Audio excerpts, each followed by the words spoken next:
Namo tassa bhagavato arahato samma sambuddhassa.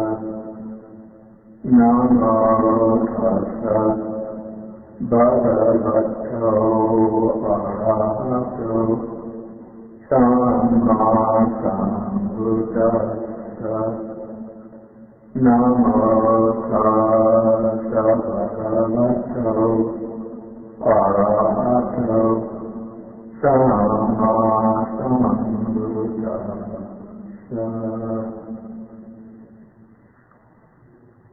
Good morning, everyone. Before I start the class on the Buddha's teaching, I want to mention that today at 12 noon, we're going to have a special short service in order to generate merit to give support to the people of Burma, especially the monks and nuns who this past week have had to undergo a terrible ordeal. So if you are free, if you don't have to return home immediately, please stay until 12 noon and participate in this service.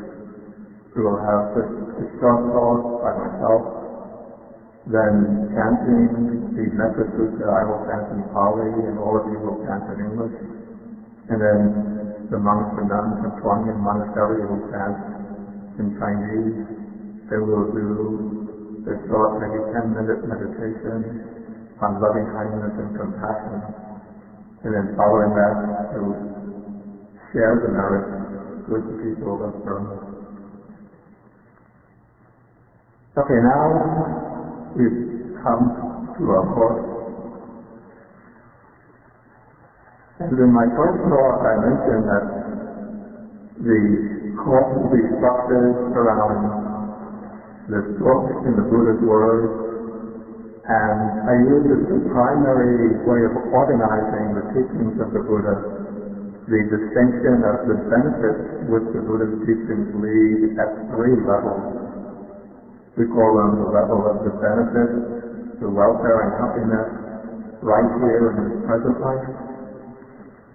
The second level is the benefits, the welfare and happiness which the practice of the Buddha's teachings lead in future life. And then the third benefit is the ultimate benefit, which is the attainment of liberation in this very life. And then the teachings are divided, so we will discuss them and divided according to these 3 levels. But before we enter directly into that subject, I want to begin, as I begin in the first chapter of this book, by taking an overview of the problem that the Buddha's teaching is intended to solve, those problems of human existence which the Dhamma is designed to address. I would say that any great religion has a particular view of human existence. What are the essential problems of human existence? And then the religion and its teachings is intended to address those problems of human life from the particular angle in which it focuses upon the problematic nature of human existence. For example, Christianity, and by Christianity I'm not referring to the teachings of Jesus himself, but to the developed doctrines of Christianity, has its own way of focusing upon the essential problems of human existence. From the standpoint of Christianity, the essential problem of human existence is the alienation of humankind from God, the Creator. And this alienation comes because of the human tendency to sin, the sinfulness of human existence. And then the great problem is that human beings, by nature of their sinful by reason of their sinful nature, can never on their own reconcile themselves with God. This requires an intercessor, an intermediary. But since no human being can function as an intermediary, it has to be God himself who comes down in human form by having a human being with two natures, the divine nature and the human nature. That being, through his sacrificial death and resurrection, is able to bridge this alienation between man and God, and thereby create the possibility of reconciling the two, and to bring man or human beings back into divine favor. Okay, Buddhism has its own way of approaching or examining human existence.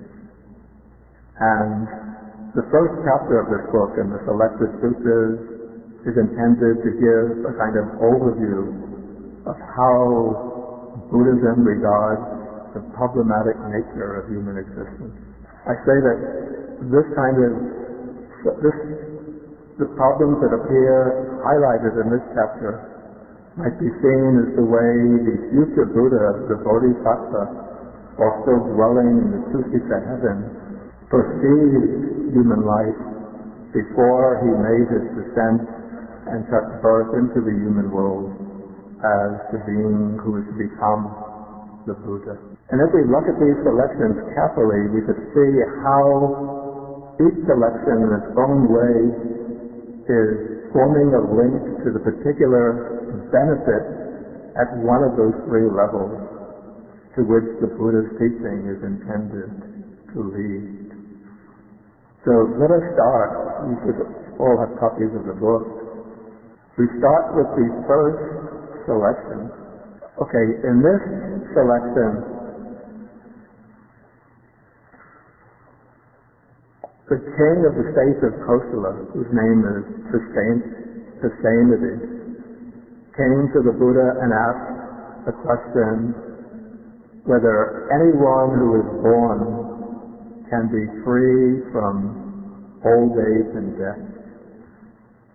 And the Buddha replies to him, first with a general statement that no one who is born is free from aging and death.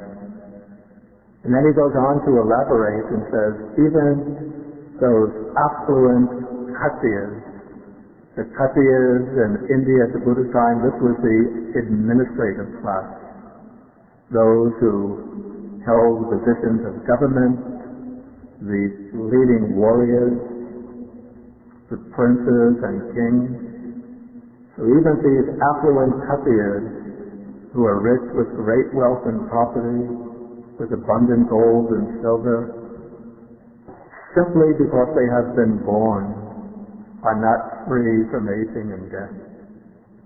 Then the Buddha continues that even the affluent Brahmins, affluent householders who are rich with abundant wealth and grain, simply because they have been born, are not free from aging and death. And then he says, even those monks who are arahants, who have destroyed all of the defilements and who have become completely liberated through final knowledge. Interestingly, he doesn't say that they undergo aging and death, but he says even for them, this body is subject to breaking up, subject to being laid down. Okay, so this passage highlights the first great problem that the Buddha's teaching is intended to deal with. This is the problem that all human beings, in fact all living beings, are subject to aging and death.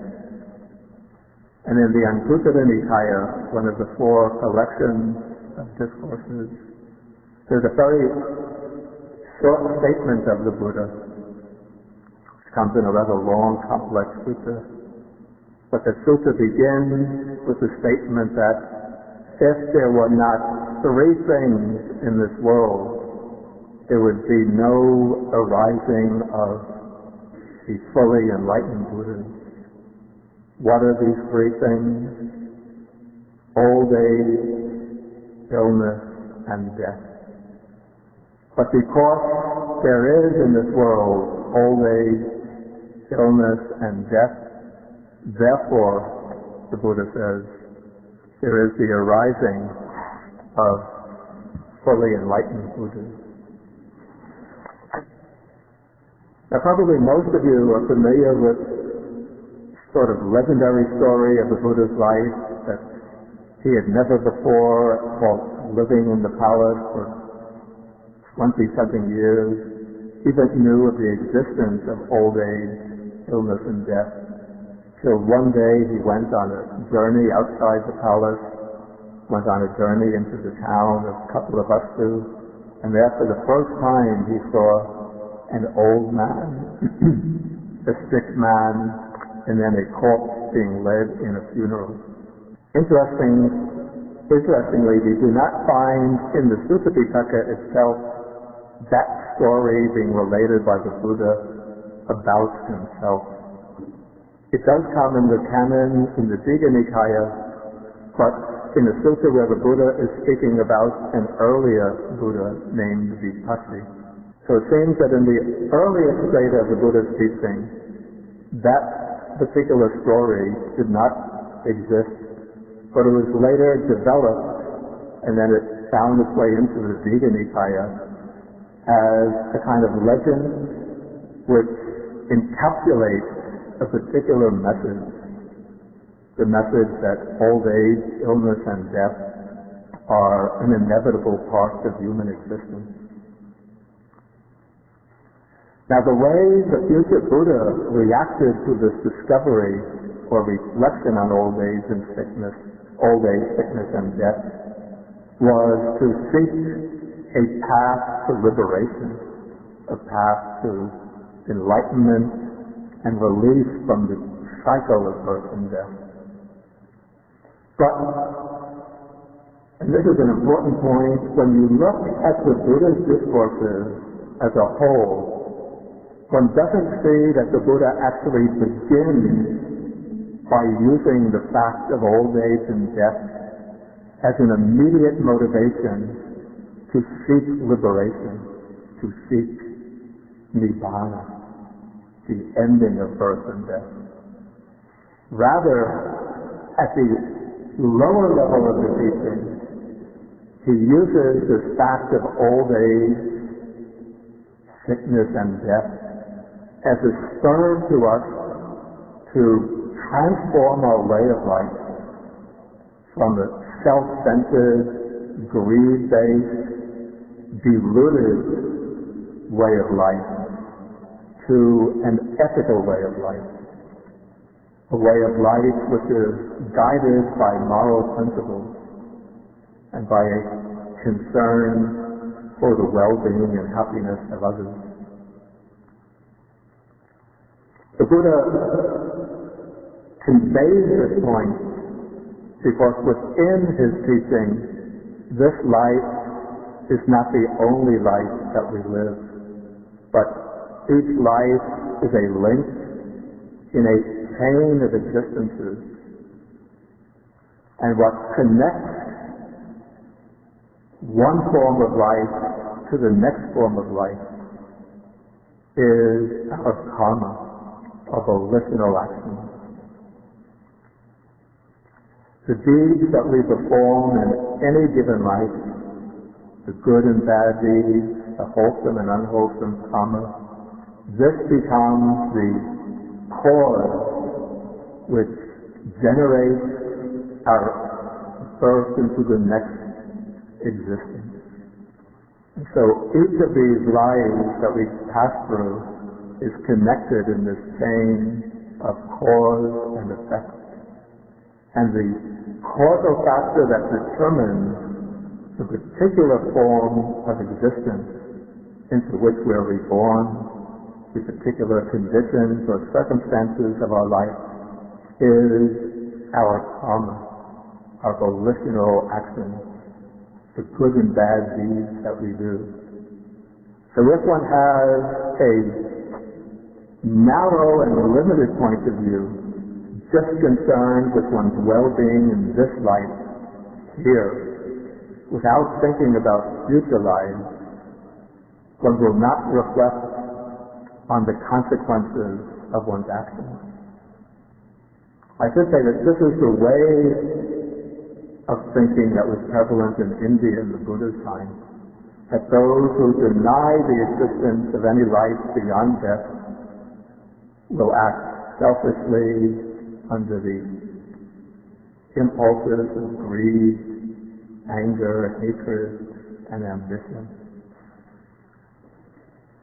I should say that in my own reflection in contemporary times, we find that there are many people who don't accept the idea of rebirth or any kind of future life, who do lead very highly moral lives based simply on their conviction and the need to be ethical in one's dealings with others. But in the Buddha's time, the common presupposition throughout the society was that our lives are connected together in a series of lives, birth after birth after birth.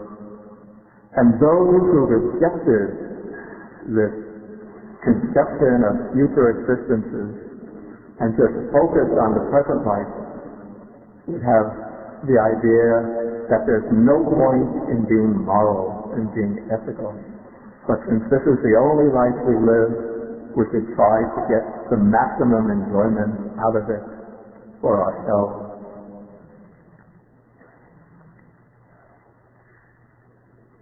But the Buddha is presenting a different point of view.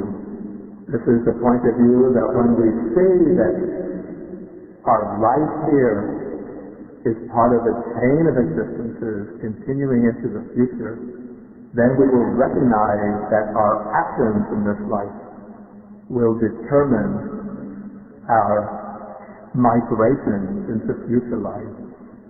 And this will form an incentive for abandoning an unwholesome or immoral way of life and for developing a wholesome, ethical way of life. We see this point illustrated in the second sutta that we have in the book. Again, this is spoken in a discourse to King Sustainably of Kusala.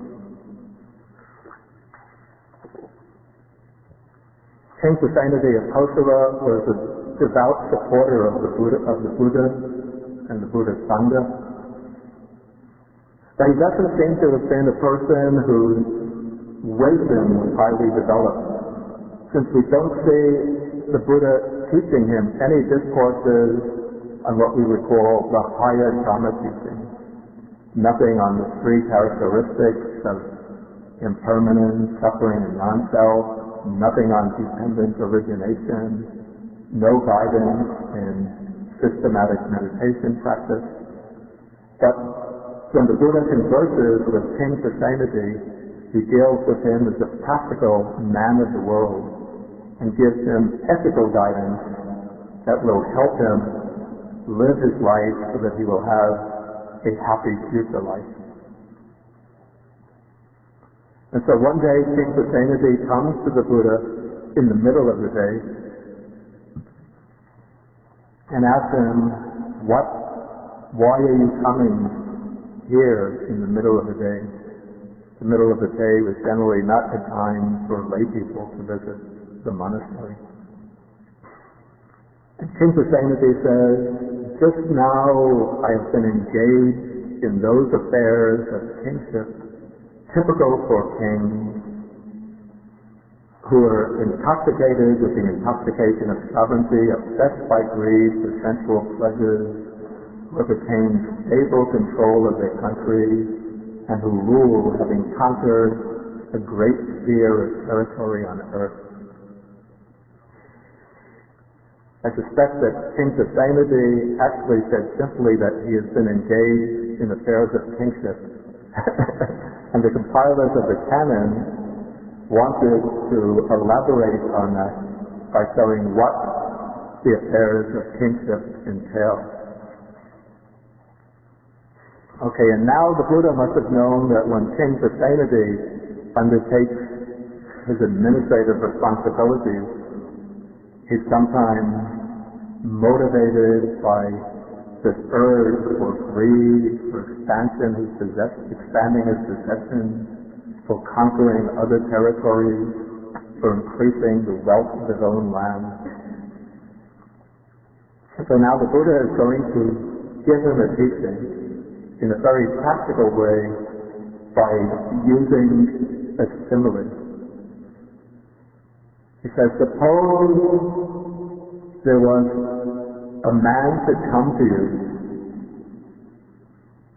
coming from the east, and he says to you, Great King, I am coming from the east, and there I saw a great mountain, high as the clouds, coming this way, crushing all living beings. And then another man comes from the west, another from the north, another from the south, and they each report the same thing, that in their own, the area where they're coming from, there's a great mountain which is rolling along, moving, and crushing all living beings along its way. And so the Buddha then asked him, in such a situation, such a terrible situation, what should be done? Here there are 4 mountains coming from each of the directions, closing in on the capital city, on Savatthi. So what should the king do? When you reflect on this, one knows that in such a situation, death is inevitable. You do not have much time to live.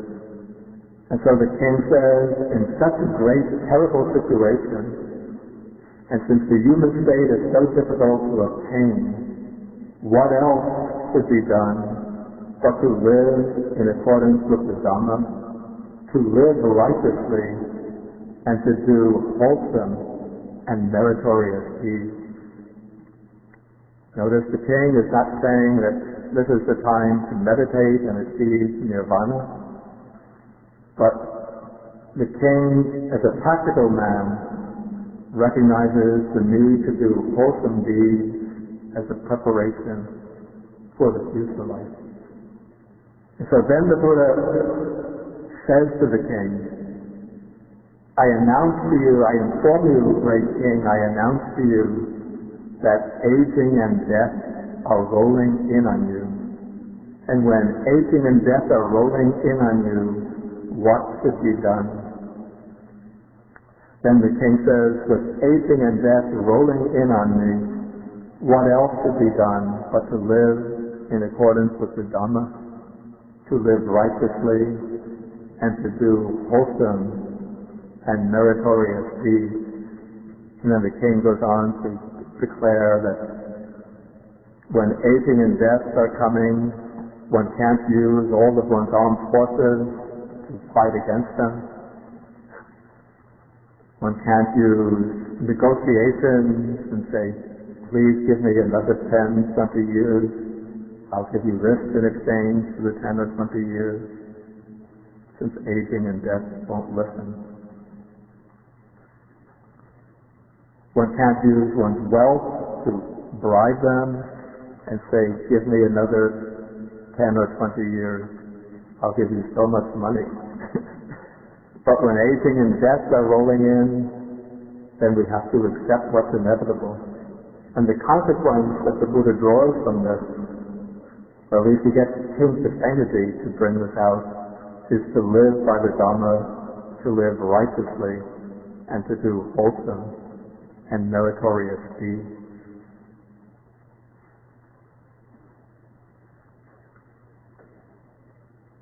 Okay, the next sutta, sutta number 3, called the Divine Messages, brings out the same point in a somewhat different way. If you remember the story that I alluded to just before about how the future Buddha, when he was making the trip outside Kapilavastu, he saw the old man the sick man, and the corpse. Now, in later Buddhist literature, these three sights that he saw are called the divine messengers.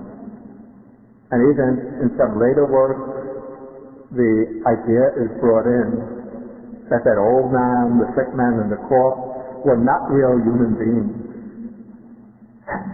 But these were deities, devas, from one of the high heavenly worlds who had come down in this disguise, especially on this occasion, in order to give the Bodhisattva, the future Buddha, a signal to waken him from his delusion and set him on the road to becoming a Buddha. And so a deity comes down and disguises or presents the appearance of an old man walking along on a stick. Another comes down and appears on a sick man, vomiting and rolling in the ground. And another takes the form of a corpse being led in a funeral procession. Probably the funeral bearers were also devas or deities in disguise. Okay, we have this expression, the divine messengers, used in this sutta. This is probably the origin of that story. Here we have a case of some person of bad conduct who passes away, and because of his bad deeds, he is to be reborn in the lower world, in the hell realm. And before he's cast into hell, then he's given an opportunity to reflect on his previous life. And so the waters of hell grab him by both arms, and they take him before Yama. Yama is the lord of the underworld. And now Yama addresses this man and lets him know why he's being punished by a rebirth in hell. So Yama says to him, or the wardens of hell bring him to Yama and say to Yama that this man had no respect for father and mother, no respect for ascetics and Brahmins, and he did not honor the elders of the family. Now you can punish him as you wish. And then Yama, King Yama, the lord of the underworld, questions this man and asks him, didn't you ever see the first divine messenger appear among humankind? The man says, I did not see him. He doesn't even know who the first divine messenger is. Then Yama tells him, the first divine messenger would be an old man or an old woman, 80, 90, 100 years old, frail, walking with a walking stick, the youth all gone, the teeth are broken, the hair is gray or the head is bald, skin is wrinkled. Didn't you ever see a person like this? And then the man says, of course I've seen people like that.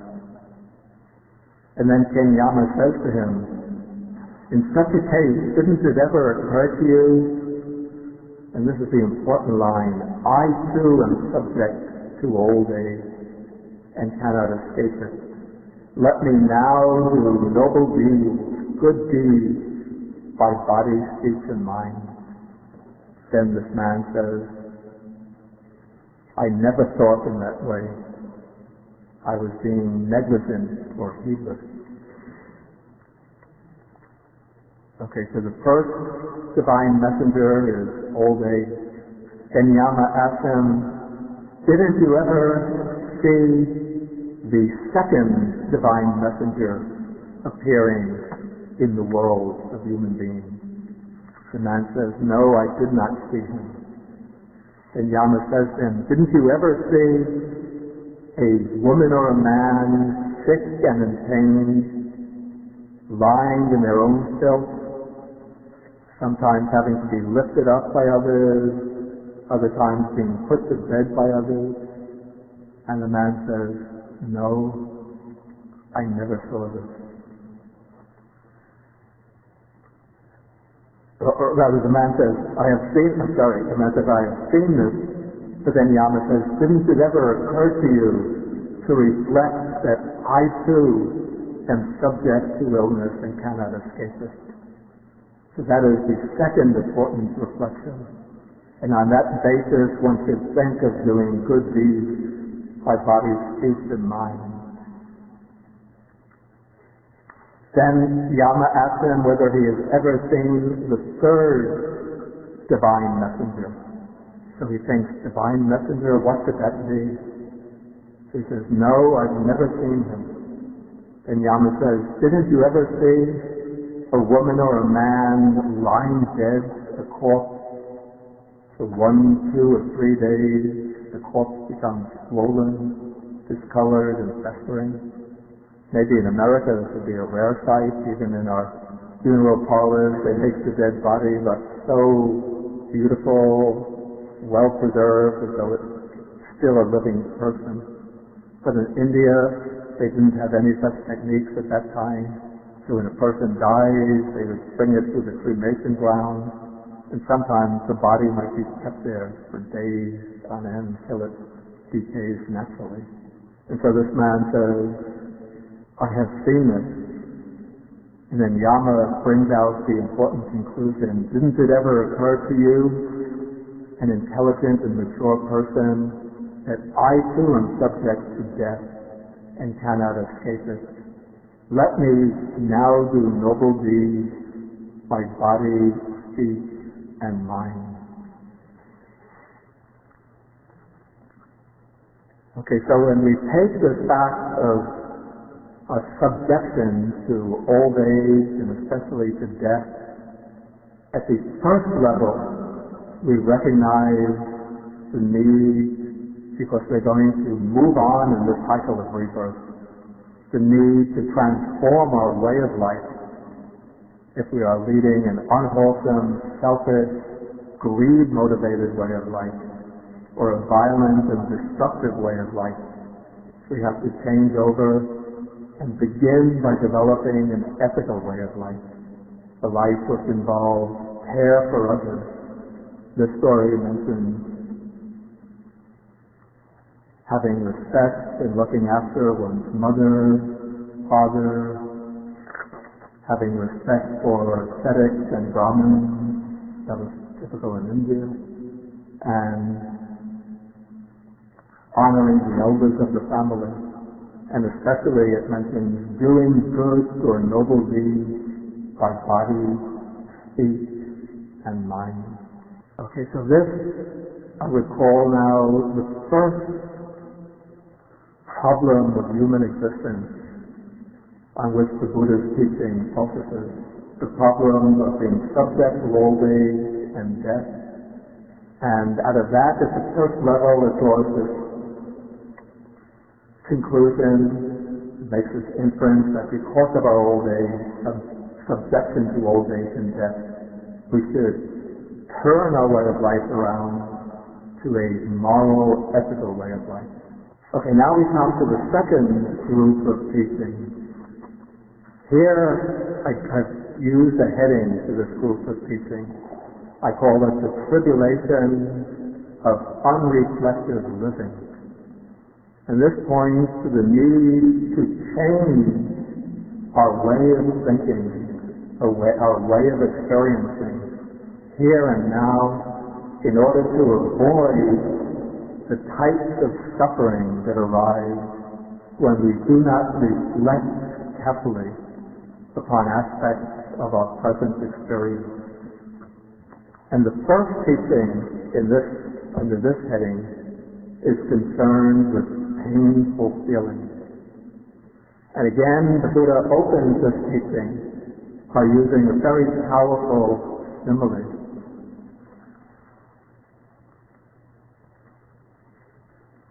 He first makes the statement that when the uninstructed worldling, this is the unreflective, ordinary person who doesn't examine his own life, when this person experiences a painful feeling, then he becomes miserable and upset. Sometimes he becomes so carried away that he starts crying and beating his breast and just loses his mental balance. So the Buddha says that this person experiences two feelings, the bodily feeling and the mental feeling. And then the Buddha illustrates this with that powerful simile. A man is hit by a dart or an arrow, and then immediately afterwards he's hit by a second arrow. And so this man is feeling two types of pain. The pain arisen from the first arrow and from the second arrow. That illustrates the way this unreflective, uninstructed, worldly person experiences pain. Then when that painful feeling arises, then he feels or experiences hatred towards that pain. He resists it, tries to fight against it. And this causes the inner turmoil to become even stronger and more obsessive. And then to escape from that painful feeling, the only escape he knows of is to indulge in sensual pleasures. And so in this way, the underlying tendency to aversion first becomes strengthened by the painful feeling, by indulging in sensual pleasures as a way of drowning out the painful feeling. Then he strengthens the underlying tendency to lust for sensual pleasure. And since he's living in a state in which he doesn't understand the nature of feeling, he still remains clouded or enveloped in the clouds of ignorance or delusion. The Buddha contrasts this with the way an instructed noble disciple, this is the disciple who has listened to the teaching and understands the teaching, the way this disciple will respond to painful feelings. When painful bodily feelings strike such a disciple, he doesn't let himself become overwhelmed by misery, by grief, by self-pity. But instead, he keeps the experience of feeling simply at the level of painful feeling. Of course, this is very difficult to achieve, and so the Buddha here is speaking about a disciple who's very highly accomplished in the development of mind. So when this disciple experiences the painful bodily feeling, he uses his mindfulness, his clear comprehension to realize that now I'm experiencing painful feelings. You might reflect that this painful feeling arises because this is the nature of the body, to be exposed to contact. Through this contact, feeling arises. This feeling is conditioned. It's impermanent, not lasting. And so he'll just observe that painful feeling, the painful feeling of the body arising, passing away. He might apply to it the contemplation of non-self, thinking that this painful feeling is not really mine, not I, not myself. And in this way, he becomes detached from the painful feeling. The Buddha compares a disciple like this to somebody who is hit by a single arrow. That arrow is the bodily pain. As long as we have the body, painful feeling has to arise. But if one has the mind developed, then one doesn't let that painful feeling trigger off mental feelings, feelings of misery, self-pity, worry, anxiety.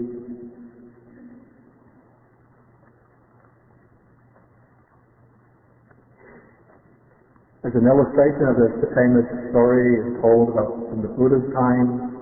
The Buddha had a cousin named Devadatta, who was very ambitious and wanted to take control of the Sangha by killing the Buddha. And so one time when the Buddha was walking back and forth on a path, Devadatta was up on a hill behind a big boulder, and he pushed that boulder so that it went rolling down the hill, heading straight for the Buddha, as though to kill him. But before that boulder got to the Buddha, it hit against another rock and shattered. But one tip of that boulder flew off and hit the Buddha in the leg and wounded him, drawing his blood. And so this was extremely painful, but the Buddha says, just endured that pain. He says that the pain was so severe that it was crushing and excruciating and agonizing pain. But the Buddha just endured that pain, mindful, with clear comprehension. Okay, so when one develops the mind like this, then even though the painful feeling arises, one protects the mind from submitting to its decree, from falling into misery, grief, self-pity. And then in that case, one feels only the one feeling, like the man shot with a single arrow. And by doing this, one reduces the unwholesome tendencies to aversion towards the painful feelings. One doesn't have to escape from the painful feelings through sensual indulgence. And because one is understanding the nature of painful feelings, the nature of the body, then one is countering the tendency to ignorance and delusion by developing wisdom.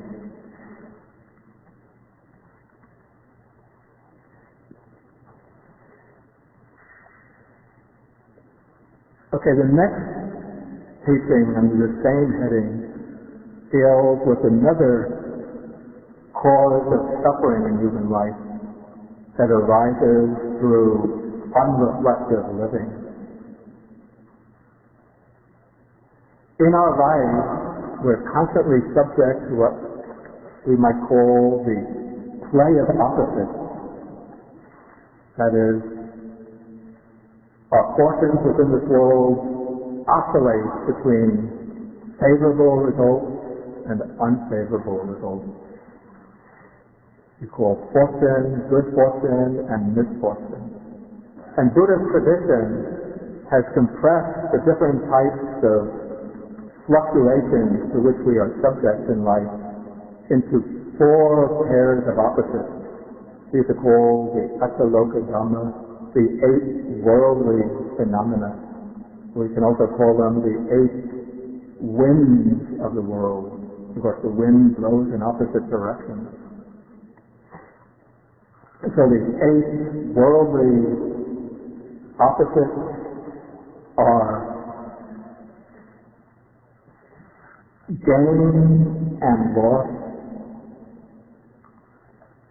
fame and disrepute, praise and blame, and pleasure and pain. I was reflecting last night whether these completely exhaust all the types of opposites to which we might be subject. And I realized that they don't. There are some others to which one might be subject. One could be high status and low status, power and powerlessness, respect from others, and then scorn and abuse from others, or high position, low position. And so we shouldn't think that these 8 are exhaustive, but they're a quite comprehensive catalog of changes in worldly fortune. And so what happens to an unreflective person when meeting these changing opposites? When the unreflective person makes a gain, acquires wealth, gets some honor or title, then this person becomes puffed up with happiness and then clings to that good fortune. But then when that gain vanishes, or when the person fails to get what he wants, then there comes sorrow and misery. Again, self-pity. Alas, I did not get it. How I set my heart on it. And so this happens with gain and loss, also with fame and disrepute. Somebody becomes a rock star, movie star, they're very famous, sports star, very famous, but then they get older and all of the rock bands are now going for a new generation of singers, and now nobody remembers Paul McCartney, who's he? Mick Jagger, who is he? But I think they're still famous. But the fame starts fading out and nobody remembers them. Then when you get disrepute, a bad reputation, ill fame, then one becomes upset. Similar happens with praise and blame, pleasure and pain. So the unreflective person grasps and first pursues the good members of these pairs of opposites, seeking to acquire them. If he fails to get them, he becomes upset. If he gets them and they fade away, then again he becomes upset. But through wise reflection, what the Buddha calls the instructed noble disciple considers, it doesn't mean that this person completely avoids gain and loss, honor and dishonor and so on. But this person reflects that this gain that has come to me is impermanent. It's not lasting, not secure, but I can lose it. It's bound up with suffering. As if one clings to it, when one loses it, then one undergoes misery. And it's subject to change. It can just fade away and disappear. And so he reflects in this way when loss comes as well. And so the Buddha says, in this way he will not be elated or puffed up by gain and won't be dejected by loss. He won't be elated by fame and dejected by disrepute, elated by praise, dejected by blame, elated by pleasure, and dejected by pain.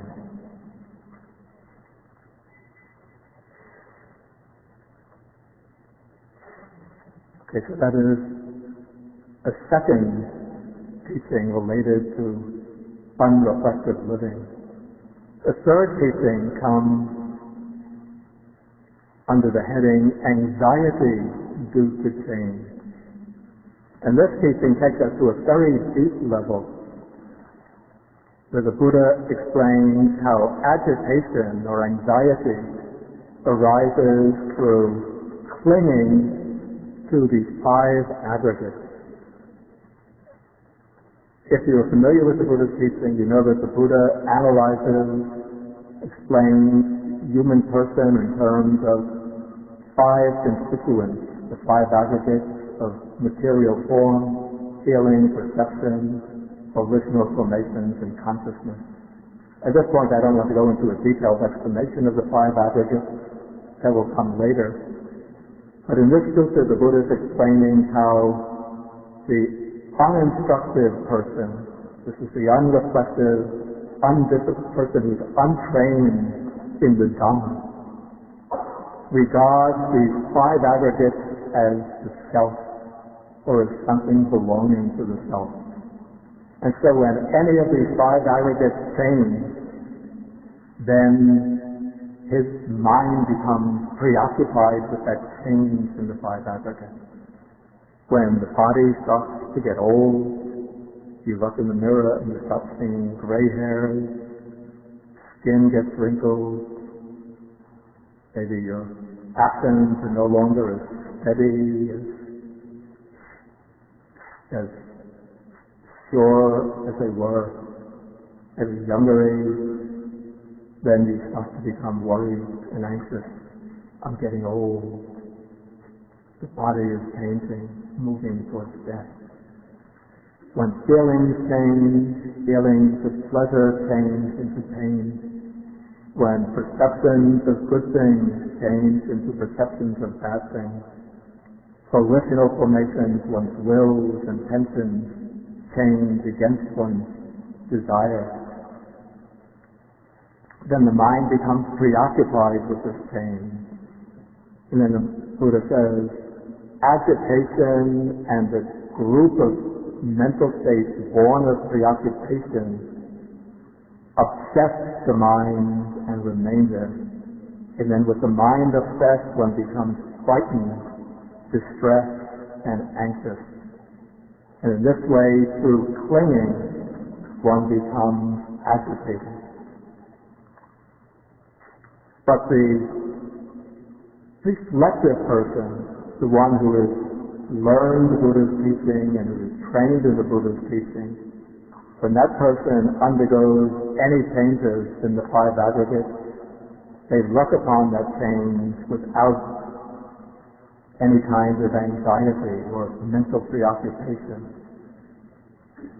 That person will recognize that these five aggregates are not mine, not I, not myself, and it is simply their nature to change. And so the Buddha says, in such a person, there will be no agitation and other mental states arising because of the change in the five aggregates. His mind will not be obsessed, and thereby he will not be frightened, distressed, or anxious. And through non-clinging, that is, he doesn't cling to these things, which he recognizes as being not myself. Through not clinging, he becomes free from agitation.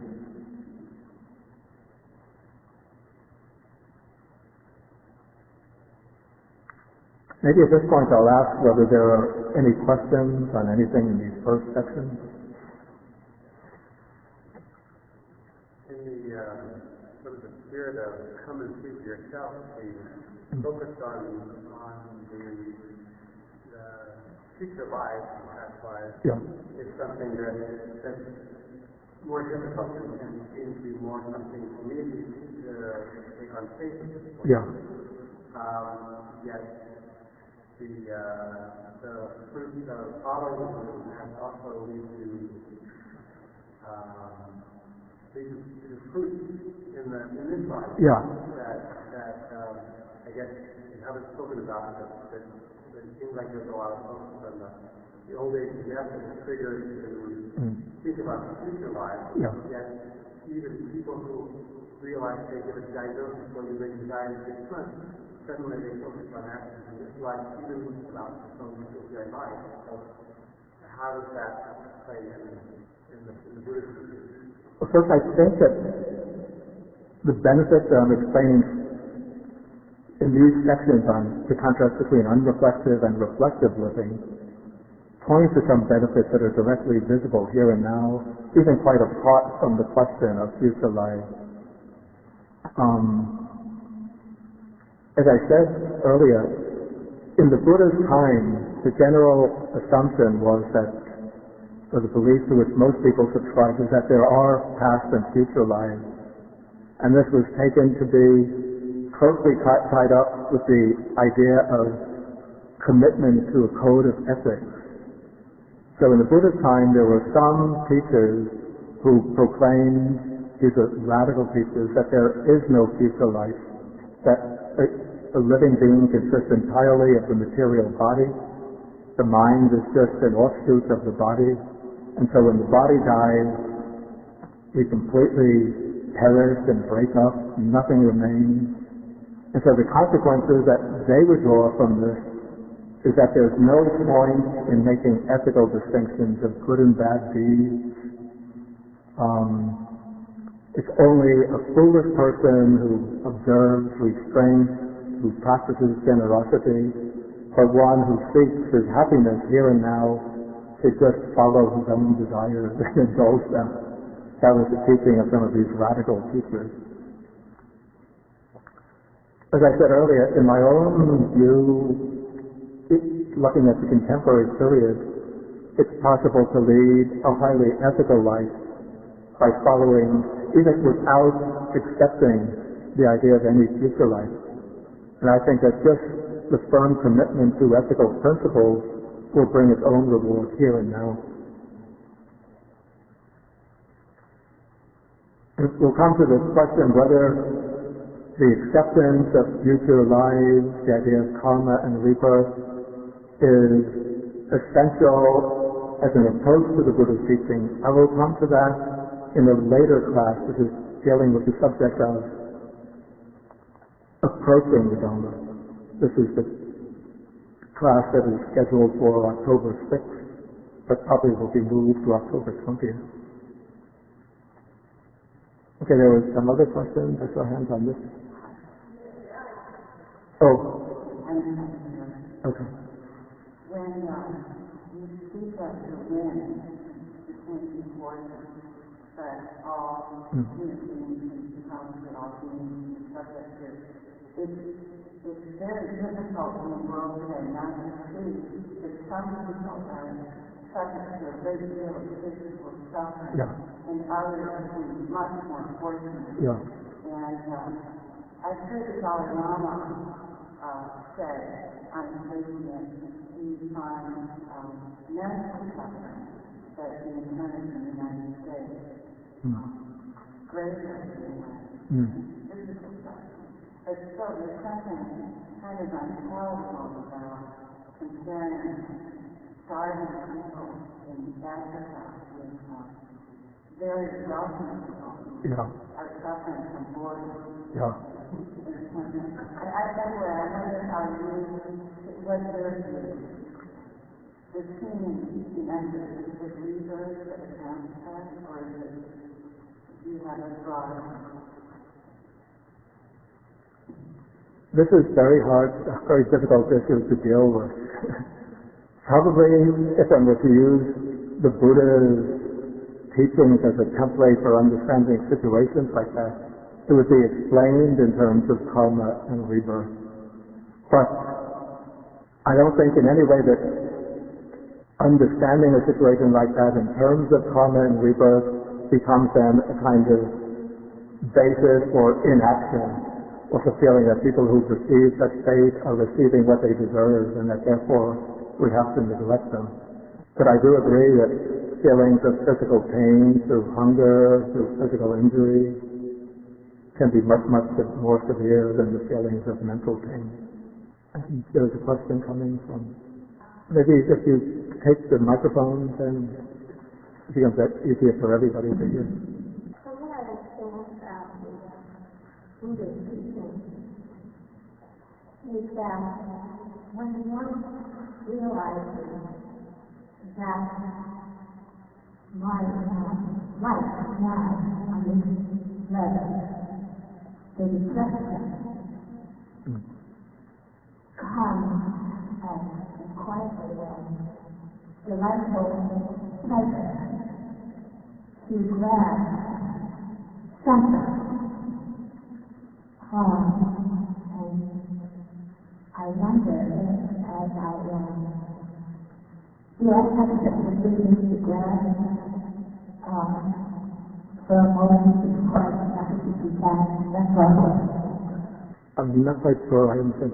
Do you have a freedom to make the choice between grasping and anything? As I do reflect,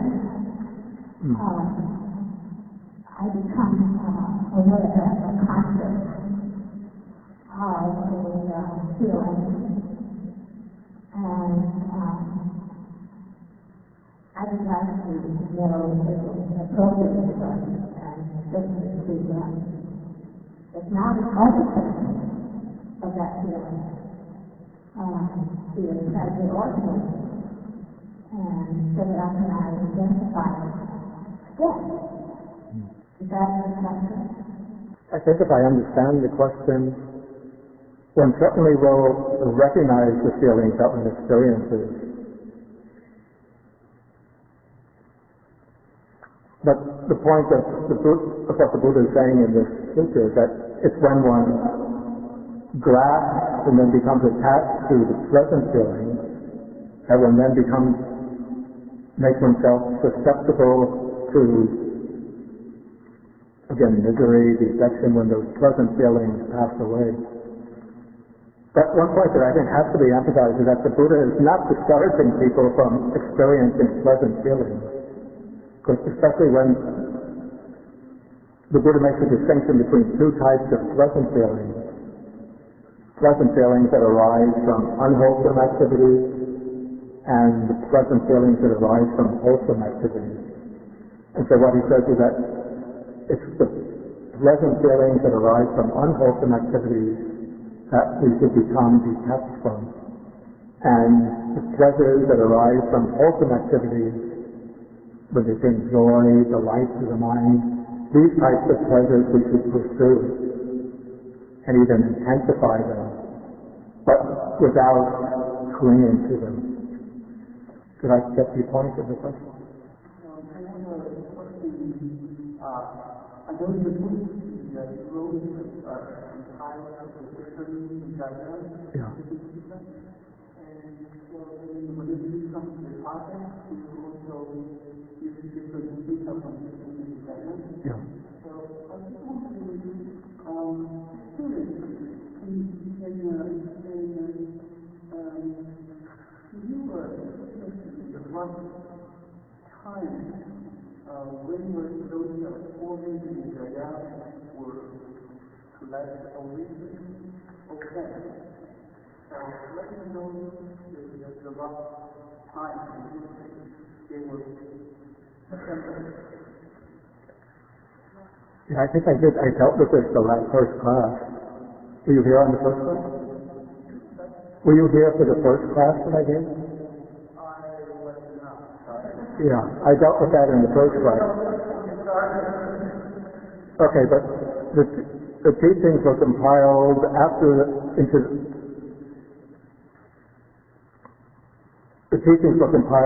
shortly after the passing away of the Buddha, a very early strata of discourses.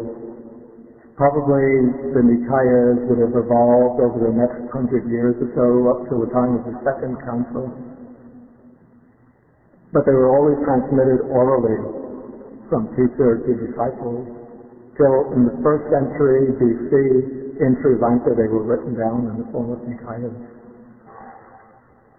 I also have some history about the Nikayas in the introduction, the general introduction to this book. So if you read the general introduction, then you'll find that information. Okay, then we'll continue. Now I come to the third major heading for types of problems with which the Buddha's teaching is concerned. And here, and this heading, the general heading, is a world in turmoil. And the discourses under this heading deal with some of the broader types of suffering that afflict human beings, especially fighting, quarrels, and war.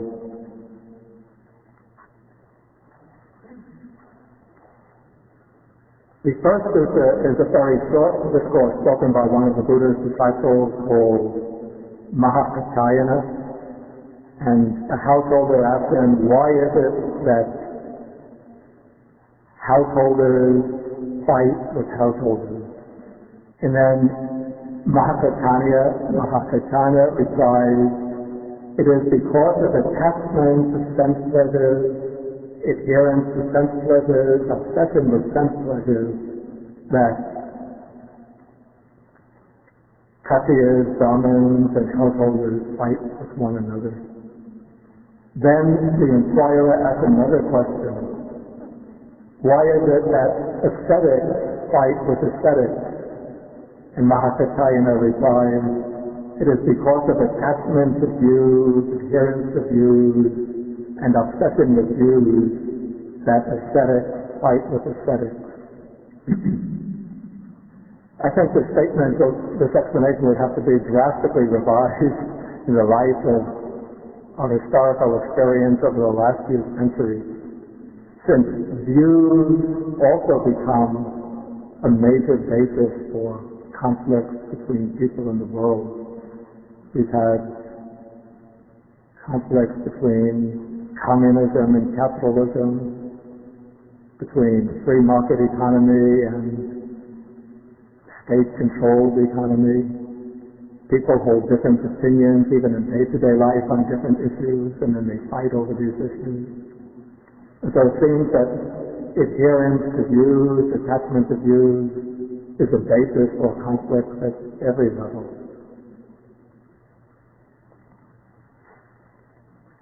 Okay, and the second is Sakya. Sakya is, in the Buddhist cosmology, he's the ruler of the gods in one of the heavenly worlds.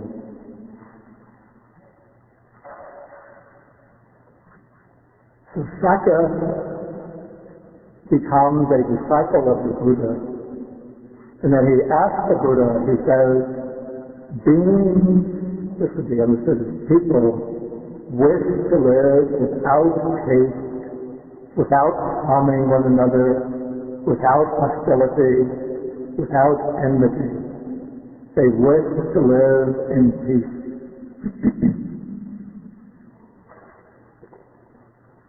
So that is what beings want.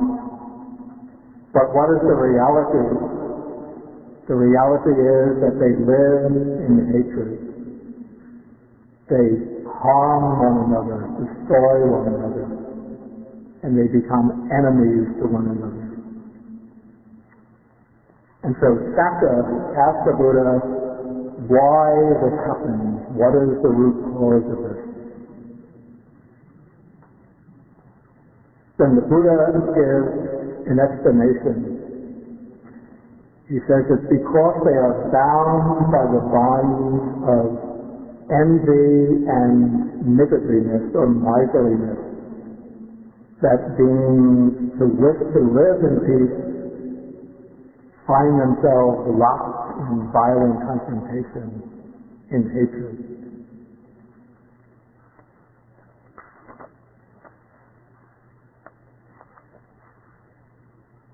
Then Sakya continues to ask questions why beings are bound by envy and niggardliness, and the Buddha gives an explanation which traces the chain of causation down to the nature of human thinking. And this is quite a profound explanation. He says that it's thinking in terms of friends and enemies, good and bad, and so on, arises from elaborating perceptions and notions. So through these elaborated perceptions and notions, you could understand this to mean distorted ideas, distorted views and ideas in the human mind. Their thinking becomes twisted and screwed up through their distorted thinking. Then they become victims of their prejudices, their biases, and in this way they gradually give rise to envy and miserliness, and then through envy and miserliness they become locked in violence. Okay, so this is one way of viewing this chain of causation that leads to violence and hatred. In selection number 3, the same issue is taken from a somewhat different angle. Here, Buddha begins with craving which arises dependent upon feeling. Then he traces out of craving another series of conditions. This goes through pursuit, to gain, and making decisions about what one likes and dislikes. These decisions are based on desire and lust. The desire and lust arise through attachment through possessiveness is based on niggardliness, and then in dependence upon niggardliness there is defensiveness. And because of defensiveness, various evil, unwholesome things originate. Speaking in terms of the weapons of his period, he says the taking up of clubs and weapons, conflicts, quarrels and disputes, insults, slander, and falsehood. Okay, a third or fourth system within this broad category, tracing the roots of violence and oppression, begins with the three unwholesome roots: greed, hatred, and delusion. And it's on account of greed, hatred, and delusion, when people are obsessed and controlled by them, that they inflict misery on others, killing, imprisonment, confiscation of property, false accusations, or expulsion. And then he adds, this is prompted by the thought, I have power, and I want power. Okay, what is common to all of these discourses, these teachings in section 3? So they each have their own particular way of looking at the problem, but they're all dealing with the problem of human conflict, of violence, unjust domination of others. And though they approach that problem from different angles, what they all share in common is that they trace the problem to distortions in the human mind. So we don't have here an explanation of conflict and violence purely in terms of economic conditions, nor in terms of any kind of simply political conflicts that can be settled through political negotiation, but rather the problems are always traced to the distortions in the human mind, in the most general way, to human greed, hatred, and delusion. And so to radically transform, we call the social and economic conditions of human life, what is necessary at the most fundamental level is to change the attitude, the perspective of human beings. Purely making external changes, of course, this can help to alleviate some of the most drastic forms of misery and deprivation, but it will not lead to any kind of lasting and secure transformation without a change in the attitude, the perspective, the motivation of human beings.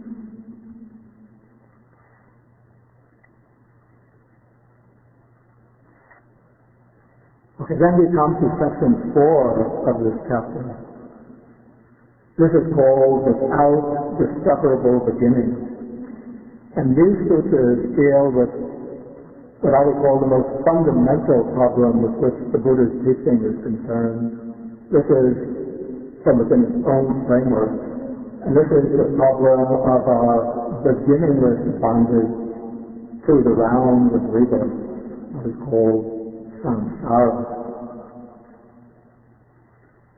So in one sutra, the Buddha, to illustrate how long this samsara, this round of rebirth, has been going on, he says that if you were to take all of the grass, sticks, branches, and foliage in India, Jambudvipa, collect them into a pile, and then put them down, breaking off one stick after another and putting it down, and say, this is my mother, this is my mother's mother, this is her mother, and going back, mother before mother. The Buddha says one can use up that pile of all of the sticks in India, the sticks and grass, but one would not come to the end of the chain of one's mothers and grandmothers and great-grandmothers. And why is that the case? Because this samsara, this round of rebirth, is without any discoverable beginning. No first point can be found. And then the Buddha draws the conclusion that since that it's through this long time that we have all experienced suffering, anguish, and disaster, and filled the cemeteries. And so this is the reason for striving to become liberated from this round of rebirth. Selection 2 makes the same point, except now when we're tracing one's line of progress.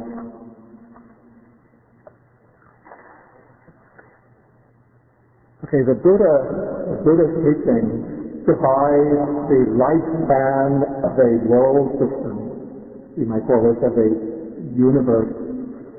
They call the cycle of a universe an aeon, or in Pali, kalpa, Sanskrit kalpa.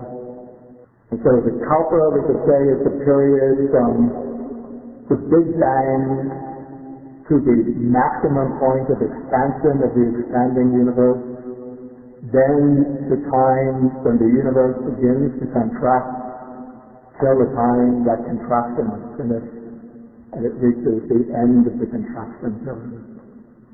And so each universe goes through these phases of expansion, contraction, expansion, and contraction. And each cycle is called a kalpa, an aeon. And once a monk asked the Buddha, what is the length of an aeon? And the Buddha said that it's not easy to count it and say it's so many years or so many hundreds of years and so on. But the Buddha gave this monk a simile to illustrate the age of the kalpa. He said, suppose there was a great stone mountain, a yojana long. The yojana is about 7 miles.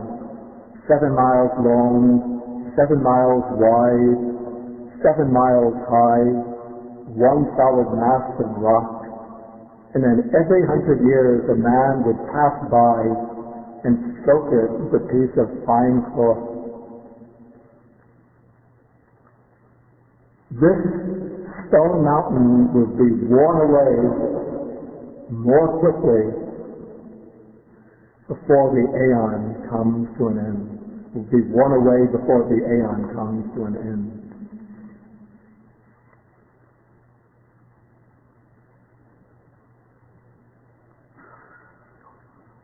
And then the Buddha says that aeons of such length, we have wandered through so many aeons, so many hundreds of aeons, so many thousands of aeons, so many hundreds of thousands of aeons. Because the samsara is without beginning. But even though the Buddha couldn't give the number of years of an aeon, maybe I can do it. They say that our present universe is 15 to 17 billion years old from the time of the Big Bang to the present. Suppose we're at the halfway mark in the unfolding of this universe. So 15 to the time it reaches full expansion might be 30 billion years. Then I would suppose the contraction phase would be another 30 billion years. So it might be 60 billion years. Okay, in the next sutta, a Brahmin comes to the Buddha and asks how many aeons have gone by. He's not asking how long was an aeon, but how many aeons have gone by and passed. Actually, since samsara is without beginning, the number of aeons would be uncountable, incalculable. But the Buddha, in order to give the Brahmin some idea of what the word incalculable means, it doesn't mean simply 1,000 or 100,000. But he says, imagine the grains of sand between the point where the river Ganges originates, someplace in the Himalaya mountains, and the point where it enters the great ocean. Now there wouldn't be any sand there since there's now the city of Calcutta is there. But in the Buddha's time it must have still been open country. And so all of this would have been lined with sand. And how many grains of sand are there on both sides of the river Ganges? Can anybody count this number of grains of sand? We would say uncountable. But still that number of grains of sand would, in actuality, be finite, would be calculable. If you had enough patience and a long enough lifespan, you could sit and count each grain of sand, maybe using a magnifying glass for the small grain. It wouldn't be a fruitful use of your time. One could still, in theory, come to an end. But the number of aeons that have gone by through beginningless time has to be literally uncountable, incalculable. Because samsara is without discoverable beginning. Then in the next sutta, which comes passage number 5, the Buddha shows what is it that keeps us bound to this samsara. What is the root that keeps the cycle of existence turning? First he says that there comes a time when the great ocean dries up and evaporates and no longer exists. But still, I say there is no making an end of suffering for those beings roaming and wandering on, hindered by ignorance and fettered by craving. So those are the two fundamental causes for this process of migration through samsara.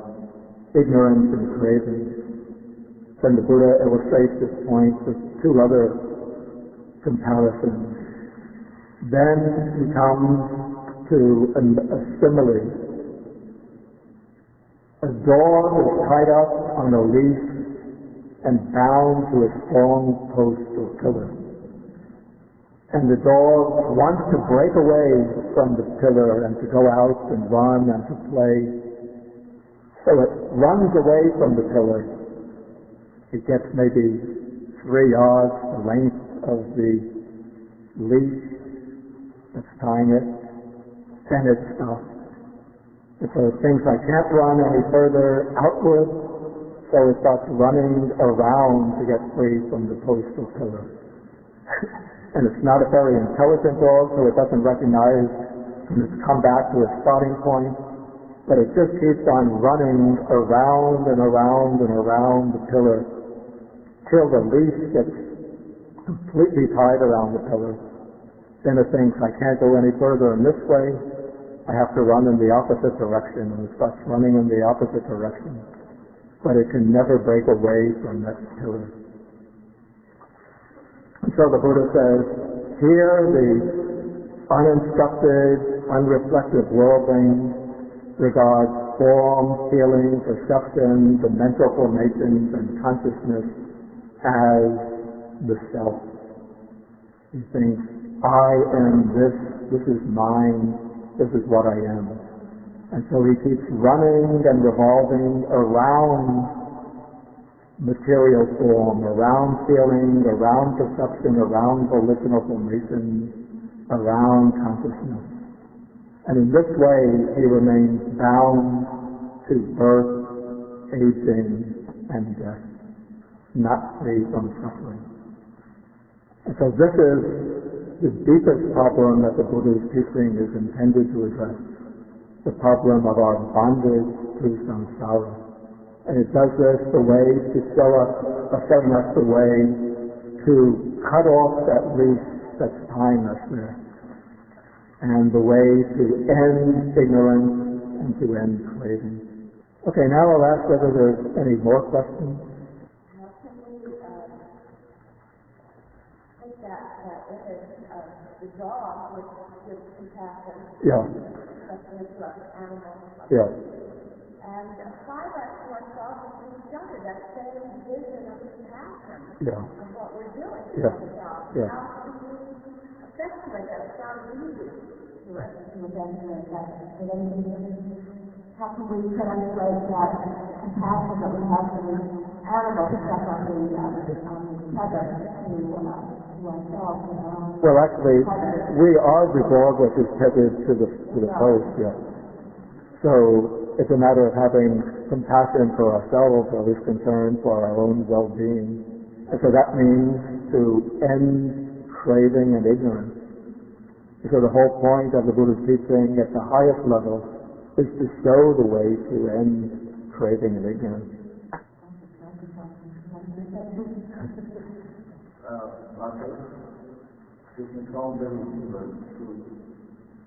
Since we are all on the course, all on this lead, so we are suffering. Yeah. Do you think that the flights to the land of Nirvana are going almost complete, and the rest of the routes are heavily booked?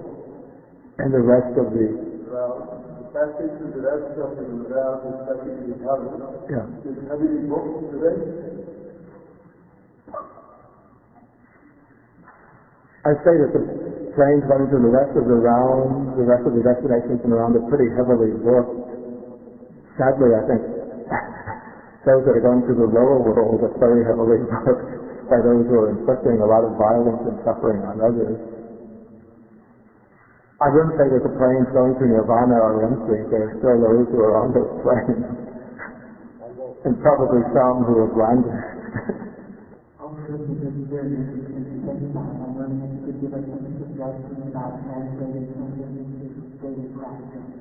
I think if I were to do that now, we would sort of preempt the rest of the course, since we're going to be dealing with that as we move into the teachings on the benefits leading to the benefits visible here and now in this life, the benefits that preparing our way for future life, and then the ultimate benefit of liberation. That's the whole point of the course, is to bring that out.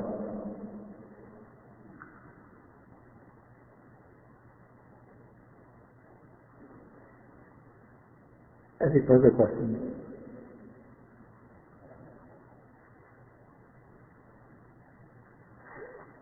Okay, if there are no further questions, then we will end the class with the sharing of the merits. Okay, so I will share the merits by reciting some verses in Pali, by sharing the wholesome karma of listening, of speaking the Dhamma, listening to the Dhamma.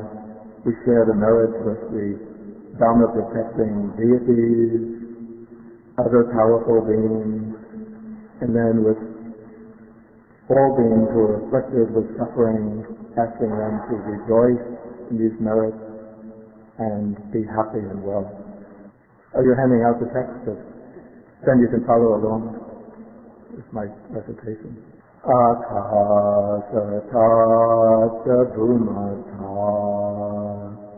devanaga mahidika Punyāṅ-kaṅ-anumoditva Cirāṅ rakhantu sāsanam Akāsakāca bhumata Devanaga mahidika Punyāṅ-kaṅ-anumoditva Cirāṅ rakhantu desanam Akāsakāca bhumata Devanaga mahidika Punyāṅ-kaṅ-anumoditva Cirāṅ rakhantu mantaram Etavata amhehi sampadang punya sampadang sabbe deva anumodantu sabba sampati siddhya Etavata amhehi Sampadang punya sampadang Sabbe buddha anumodantu Sabba sampati siddhya etavata amhehi sampadang punya sampadang sabbe sata anumodantu